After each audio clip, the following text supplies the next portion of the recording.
इशिता ने सिखाया रमन को परिवार का ख्याल कैसे रखते हैं और साथ ही साथ बच्चों का भी। यहाँ पर रमन ने तो ली है पीहू की जिम्मेदारी। अब रमन ही बन चुका है पीहू की माँ। इशिता को पकड़ लेता और कहता है कि मद्रासन अब तुम मुझे सिखाओगी कि परिवार और बच्चे को कैसे पाला जाता है। मैं तुमसे बेहतर बच्चों को और परिवार को पाल सकता हूँ। इशिता कहती है कि ऐसा है तो जाओ ना। तभी यहाँ पर नीलू आ जाती है और नीलू को देखकर इशिता काफी शर्मा जाती है, क्योंकि यहाँ पर इशिता कहती है कि छोड़ो रमन, नीलू आप सामने है। तभी नीलू कहती है कि भाभी पीहू का कुल का टाइम हो चुका है। तभी यहाँ पर इशिता रमन को भेजती है पीहू के रूम में पीहू की तैयारी करने के लिए। यहाँ पर रमन पीहू को उठाता है उसे खुश करने के लिए, ताकि रमन को यही लगता है कि मैं उसका ज़्यादा ख्याल रखूंगा तो पीहू को कभी शगुन की याद नहीं आएगी। यहाँ पर चुप चुप कर इशिता देख रही होती है पीहू को और रमन को। इशिता बताती जाती है रमन को कि कैसे तैयारी करनी है, कौन सा यूनिफॉर्म पहनना है और चोटी कैसे बनानी है। यहाँ पर जब यहाँ पर रमन इशिता से पूछता है कि कौन सा यूनिफॉर्म पहनना है, तो इशिता जैसे जैसे बताती जाती है वैसे वैसे रमन करता जाता है पीहू की तैयारी। तभी यहाँ पर बात आती है पीहू की चोटी बनाने की। तो यहाँ पर रमन के मतलब ये सर से ऊपर है तो पीहू रमन को नहीं आती। तभी यहाँ पर रूही पीहू के लिए नाश्ता लेकर आती है। तो शिशिता जो होती है वो रूही की चोटी बनाकर दिखाती है। तभी भी रमन को नहीं आती है। यहाँ पर रूही कहती है कि कोई बात नहीं इशी माँ, मैं कर देती हूँ पापा की हेल्प, क्योंकि पापा को तो चोटी भी बनानी नहीं आती। यहाँ पर इशिता और रूही काफ़ी हंसने लगती है रमन की। यहाँ पर तीनों मतलब जो रूही और पीहू और रमन तीनों एक दूसरे के गले लगते हैं। इशिता ये सब कुछ देखकर काफ़ी खुश होती है, क्योंकि इतने दिनों बाद ये सबका प्यार देखने के लिए इशिता की आंखें तरस गई थी। पीहू और रमन कुल जाने के बाद यहाँ पर शगुन आती है पीहू से मिलने के लिए। यहाँ पर इशिता देखते ही इशिता की जो सनकती है कहती है कि कहाँ जा रही हो। तभी यहाँ पर शगुन कहती है कि मैं पीहू से मिलने। यहाँ पर इशिता कहती है कि पीहू तो कुल चली गई, अब तुम यहाँ पर किससे मिलने आई हो, जाओ यहाँ से। शगुन कहती है कि इशिता तुम ऐसे नहीं बात कर सकती मुझसे, क्योंकि पीहू मेरी बेटी है। यहाँ पर इशिता कहती है कि हाँ तुम्हारी बेटी, मैं तो भूल ही गई थी, वो मेरी बेटी है ना ही तुम्हारी बेटी। और हाँ अभी इसके मतलब तुम कुल नहीं जाओगी उससे मिलने के लिए, घर पे तो नहीं है। और उसके जो कुल टीचर है उन्होंने भी नहीं कहा है कि वो किसी से मिले, क्योंकि वो डिस्टर्ब हो जाती है। और रमन उसका बहुत अच्छे से ख्याल रख रहा है और वो हमारे घर में बहुत खुश है, क्योंकि वो तुम पे ही डिपेंड थी 7 सालों से। अब वो सारे घर वालों से मतलब घर वालों के जितने भी परिवार मतलब परिवार में जितने भी लोग हैं उनसे घुल मिल रही है और सबके साथ हंस खेल रही है। अब तुम्हारी कोई ज़रूरत नहीं है। इशिता यहाँ पर शगुन की बेइज्जती करती है और उसे कहती है कि आइंदा से पीहू से मिलने की कोशिश भी मत करना और उसे फुसलाने और बहलाने की कोशिश भी मत करना तुम, नहीं तो मुझसे बुरा कोई नहीं होगा। यहाँ पर शगुन कहती है कि मैं तुम्हें बाद में देख लूँगी। यहाँ पर रोमी मिहिर के पास आता है और कहता है कि मिहिर, जो भाई को कॉन्ट्रैक्ट मिलने वाला है कंपनी के लिए, वो कॉन्ट्रैक्ट मुझे चाहिए, क्योंकि मेरी कंपनी जो है वो लॉस में जा रही है, तो मुझे ये कॉन्ट्रैक्ट चाहिए। मिहिर कहता है कि ऐसे कैसे हम हमारी कंपनी का कॉन्ट्रैक्ट तुम्हें दे दे, ऐसा तो नहीं हो सकता।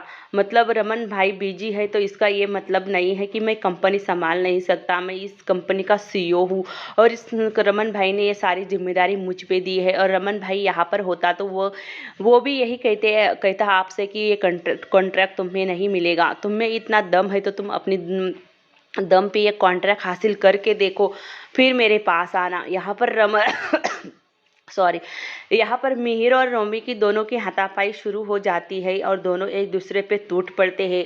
यहाँ पर मिहिर कहता है कि जाओ यहाँ से, मैं तुम्हें कह रहा हूँ। यहाँ पर रोमी मिहिर को पकड़ लेता है और उन दोनों की हाथापाई होने लगती है। इन दोनों के हाथापाई देखकर यहाँ पर आलिया आती है। आलिया सब कुछ देखती है। आलिया कहती है कि टॉपिक बंद हो जाओ, तुम दोनों क्यों लड़ रहे हो एक दूसरे से। यहाँ पर रोमी कहता है कि देख लेना, ये कॉन्ट्रैक्ट तो मैं ही लेकर रहूँगा। तभी यहाँ पर मिहिर कहता है कि आजकल इसे हो क्या गया है, बात बात पर गुस्सा हो जाता है, मुझे पता लगाना ही होगा आखिर ये किसकी मतलब कैसी वजह है। यहाँ पर मिहिर होता है जो एक ट्रैफिक में फंस जाता है और ऊपर से बारिश भी होने लगती है। इशिता को फ़ोन लगाता है और कहता है कि भाभी रमन भाई कहाँ पर है। इशिता कहती है कि वो तो पीहू के कुल गए हुए हैं और वो तो घर पर नहीं है। रोमी के मतलब मिहिर कहता है कि आज बहुत बड़ी इम्पोर्टेंट मीटिंग है, तो उस मीटिंग में रमन भाई का होना ज़रूरी था और मैं जाता पर मैं यहाँ पर फंस चुका हूँ और यहाँ से निकलना मेरे लिए नामुमकिन है। तो मैं जैसे जैसे आपको कह रहा हूँ आप वैसे वैसे करते जाना। यहाँ पर बिजनेस मीटिंग के लिए कुछ बड़े-बड़े लोग आए होते हैं यहाँ पर सबके सब मतलब जितने भी जिसकी कंपनियाँ हैं वो यहाँ पर कॉन्ट्रैक्ट लेने के लिए आए हुए हैं। तो यहाँ पर इशिता भी आ जाती है, पर इशिता को ये नहीं पता होता है कि यहाँ पर अशोक उसकी इतनी बेइज्जती करने वाला है। यहाँ पर अशोक कहता है कि ये बहन जी यहाँ पर क्यों आई? इसे तो किचन और अपना हॉस्पिटल ही सँभालना था, यहाँ पर बिज़नेस में इसमें मीटिंग में क्या कर रही है? अशोक कहता है कि तुम यहाँ पर क्यों आई और तुम्हारा पति कहाँ पर गया? इशिता कहती है कि मेरे पति से तुझे क्या लेना देना है? मैं आई हूँ, मेरे पति ने मुझे यहाँ पर भेजा है। अशोक यही देखता है कि रमन आया नहीं है, अकेली इशिता आई है। इसी बात का फायदा उठाकर वो इशिता की यहाँ पर बेइज्जती करेगा। इशिता को काफ़ी मतलब रोना आता है। यहाँ पर बैठकर इशिता सब कुछ संभालने की कोशिश करती है, क्योंकि रमन की जगह पर आज पहली बार इशिता बिजनेस मीटिंग के लिए आई है। इशिता सब कुछ कहती है, मतलब कहती है कि मेरे पति बहुत बड़े बिजनेसमैन है, तो उनके पास टाइम नहीं होता, इसी वजह से मैं आई हूँ, वो किसी काम में बिजी है।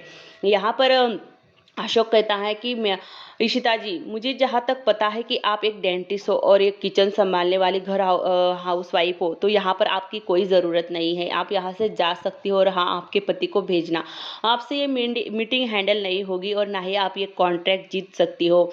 इशिता उसे उसकी औकात दिखाती है और कहती है कि तुम्हारी जैसे लोगों की वजह से आज मतलब जो महिलाएं हैं, जो ये लेडीज़ है वो पीछे रह गई है। तुम जैसे ही लोग जो होते हैं वो लेडीज़ को बदनाम करते हैं, और तुम्हें शर्म आनी चाहिए अशोक खन्ना, कि एक मैं जो हूँ वो कोई नहीं कर सकता, मैं जो कर सकती हूँ इतना तो काबिल मुझे मेरे पति ने बनाया ही है कि मैं एक बिजनेस मीटिंग हैंडल कर सकूँ, और तुम मुझे ना ही सिखाओ तो अच्छा होगा तुम्हारे लिए।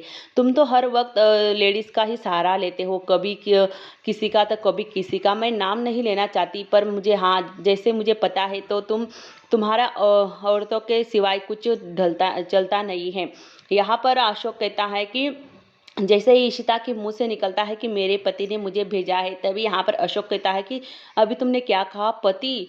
कब बनी तुम अपनी पति की पत्नी? मुझे तो लगता है, जहाँ तक मुझे याद था तो तुम 7 साल पहले चली गई थी रमन भल्ला को छोड़कर। तो रमन की एक्स पत्नी मतलब शगुन उसके पास साथ रह रही थी, और जब तुम लौट के आई हो तो शगुन को मणि के पास पहुंचा दिया और तुम्हें रख लिया। मतलब तुम्हारा पति ऐसे ही करता है, पत्नियां अदला बदली। तभी यहाँ पर रोमी भी होता है। रोमी कहता है कि पर्सनल बातें यहाँ पर नहीं करनी है, घर की बातें। अशोक, तुम्हें पता नहीं है क्या? प्लीज़ बंद करो ये नाटक। तभी यहाँ पर इशिता की आंखों से आंसू बहने लगते हैं, क्योंकि बहुत सारे लोग होते हैं मीटिंग में बैठे हुए, और यहाँ पर अशोक इशिता की बेइज्जती करता है और कहता है कि तुम कब बनी पत्नी? वो तो हमेशा ही पत्नियां बदलता रहता है, एक गई नहीं दूसरी आई। तभी यहाँ पर इशिता को बहुत बड़ी मतलब ये बात बहुत फैल लगती है, और उसकी आंखों से आंसू निकलने लगते हैं। इशिता यही सोचती है कि कहीं मैं इस रमन की मीटिंग को कुछ मेरे हाथ से छूट ना जाए, कहीं मेरी वजह से रमन का बिजनेस लॉस में ना चले जाए। यहाँ पर इशिता रोते हुए बाहर चली जाती है अपनी फाइल लेकर। यहाँ पर अशोक काफ़ी खुश हो जाता है, क्योंकि इशिता को उसने भगा दिया, और वो कॉन्ट्रैक्ट अब इशिता और रमन को नहीं मिलने वाला। मनी कहता है कि ऐसे कॉन्ट्रैक्ट को मैं लात मारता हूँ। जहाँ पर लेडीज़ की रिस्पेक्ट नहीं की जाती, वहाँ पर मैं ऐसे लोगों के साथ बैठना भी पसंद नहीं करता। और हाँ अशोक, इशिता और शगुन की बात तो तुम मत ही करो, तो तुम्हारे लिए अच्छा होगा, क्योंकि मैं नहीं चाहता कि घर की बातें यहाँ पर बिजनेस मीटिंग में हो, और यह किसी का पर्सनल मामला होता है। तुम किसी को ऐसे कैसे जज कर सकते हो? इशिता अपने पति के